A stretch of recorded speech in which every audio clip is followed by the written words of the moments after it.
Question number 187. 25 ml of 2N HCl, 50 ml of 4N HNO3 and X ml of 2M H2SO4 are mixed together and the total volume is made up to 1 liter after dilution.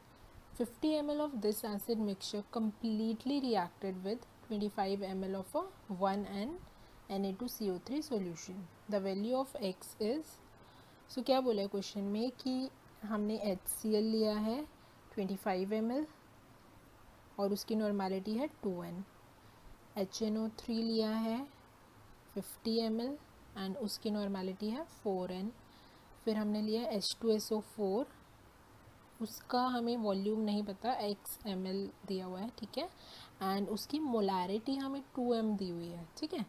तो n factor H2SO4 का क्या होता है 2, सो इसकी normality क्या हो जाएगी 2 into 2 which is 4N, ठीक है। उसके बाद हमें एक सॉल्ट दिया है Na2CO3, ये बेसिक सॉल्ट है, ठीक है।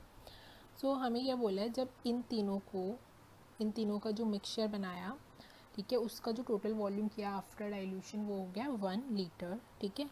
तो इसका जो मिक्सचर बना था 1 लीटर का, उसमें से 50 ml जो है उसको रिएक्ट कराया गया है Na2CO3 के 25 ml के साथ, ठीक है। तो तब हमें x की क्या वैल्यू है ये हमें फाइंड आउट करनी है, ठीक है।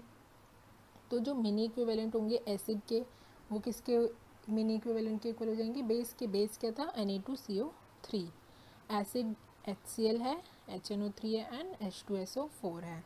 सो मिनी इक्विवेलेंट्स देखते हैं, HCl के क्या हो जाएंगे वॉल्यूम इनटू नॉर्मेलिटी, ठीक है, प्लस HNO3 की volume into normality plus H2SO4 की वॉल्यूम x है, नॉर्मेलिटी मैंने क्या बताया था आपको 2, अगर मोलैरिटी है तो नॉर्मेलिटी हो जाएगी 4, ठीक है। अब ये इसका हमने क्या कितना वॉल्यूम लिया है 1 लीटर, ठीक है।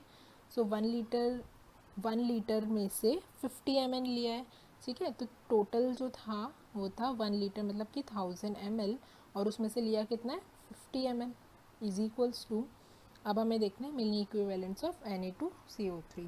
तो इसके मिली इक्विवेलेंट्स कैसे निकलेंगे, इसकी वॉल्यूम हमें दी है 25 ml, ठीक है, एंड इसकी नॉर्मेलिटी दी है 1N, ठीक है।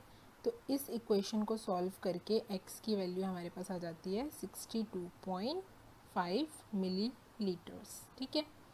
सो कौन सा ऑप्शन करेक्ट हो जाएगा, ऑप्शन बी।